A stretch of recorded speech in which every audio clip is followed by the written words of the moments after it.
sudut pandang perempuan, nafkah batin itu adalah koneksi emosional. Betul atau tidak? Jadi mau dimengerti, mau didengarkan, nggih mboten?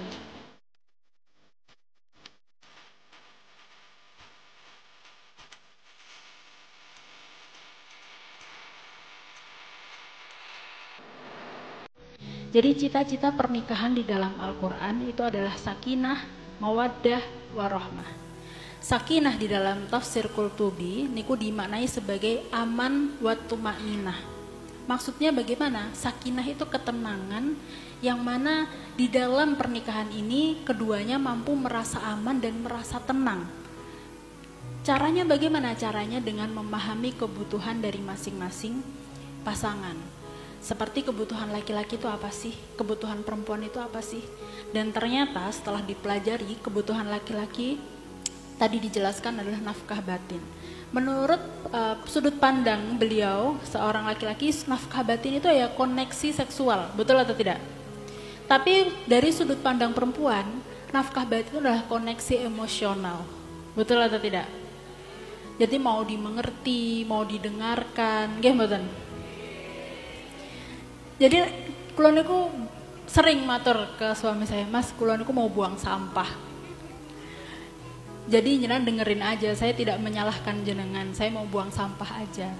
Karena dengan merasa didengarkan, kita merasa dimengerti, akhirnya punya koneksi emosional. Dari situ kita merasa aman. Begitu perempuan.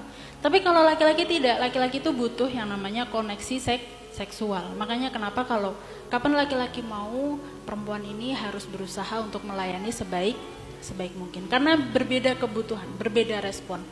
Maka ketika kita paham kebutuhan satu sama lain, sakinah itu akan tercipta. Rasa tenang, rasa aman itu tercipta.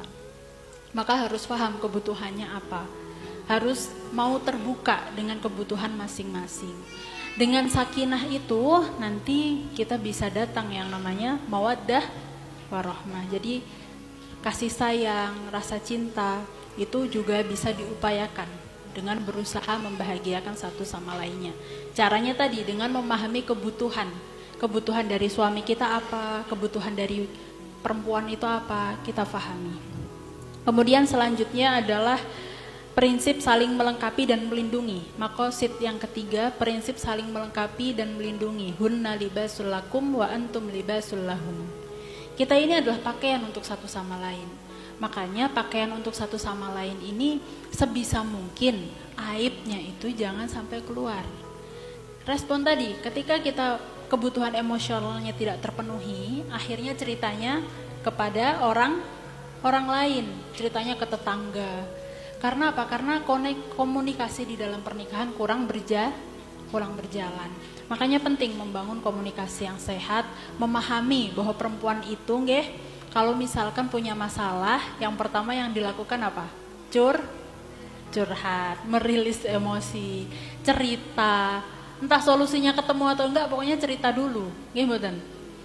Sedangkan kalau laki-laki berbeda. Suami saya ini kalau misalnya punya masalah, beliau seperti masuk gua.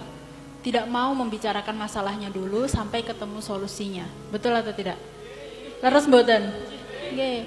Karena laki-laki itu merasa bertanggung jawab terhadap dirinya, terhadap masalahnya. Untuk apa diceritakan kalau belum ada solusinya?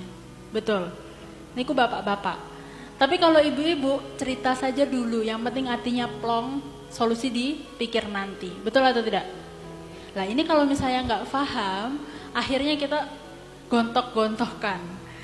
Jadi harus mengerti, kalau misalkan sekiranya suami ini kok punya masalah tapi belum mau cerita, jangan dipaksa untuk cerita. Biarkan dia menemukan solusinya. Biarkan saja dulu. Nanti kalau misalkan sudah waktunya mau cerita, ya akan cerita sendiri. Nggih mboten kinten. Nggih. Terus kalau misalnya perempuan nih, dia kena masalah, sedang emosinya, dia mau cerita ke suaminya, dengarkan saja. Jangan dihakimi. Sedang merilis emosi itu sedang buang sampah. Nggih.